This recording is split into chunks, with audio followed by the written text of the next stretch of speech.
Now here on this side, we have our air handlers. We have 1, 2, 3, and 4 air handlers. They're numbered here at work. That's air handler 1, that's handler 4, 5, and 6. These two are the main ones and number 1, and this one is our backup. You guys can see the duct work right there going into the buildings. Right?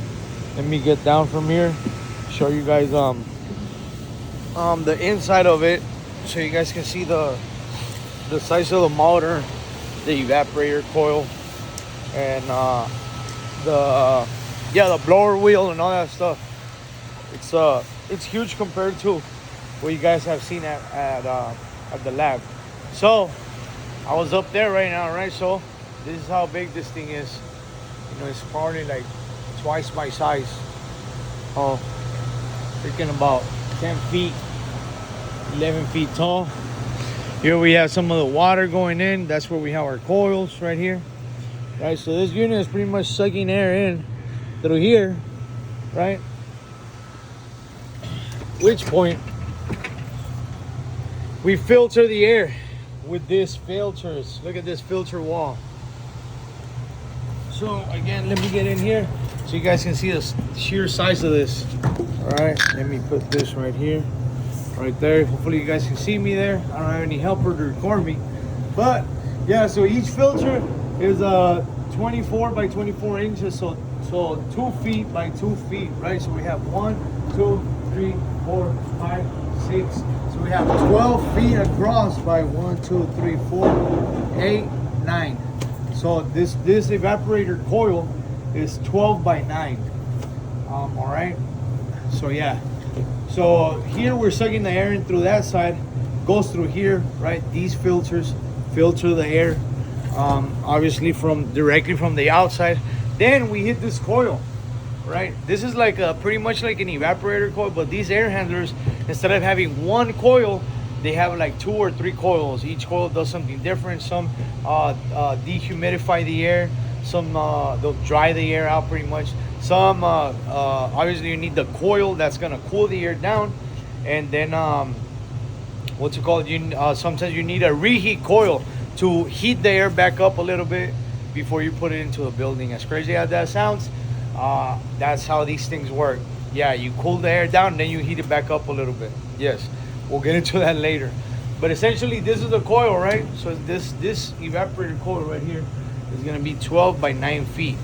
This does the same thing as that little A-frame coil that we have in the lab.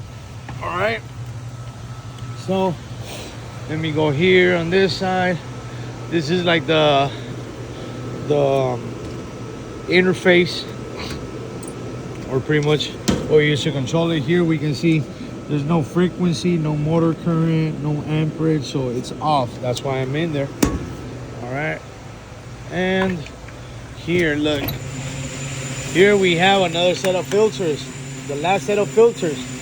These filters are 12 inches thick. All right, as you guys can see, these look more like way more filtration, right? Kind of looks like a freaking filter for your engine into your car. All right, and that right there is the supply duct. You guys can see, since it's off, those are gonna be closed. Those little louvers move, open and close whenever this is on a demand or on, right? So this is the supply duct here. You guys can see our depth here pretty much fit in here, so it's crazy to think that this is pretty much the same thing as those small units that we have in the lab, just a lot bigger, you know. And then lastly, let me go to the other side so you guys can see the blower motor itself and the blower wheel. All right, 1 second, I'll close this.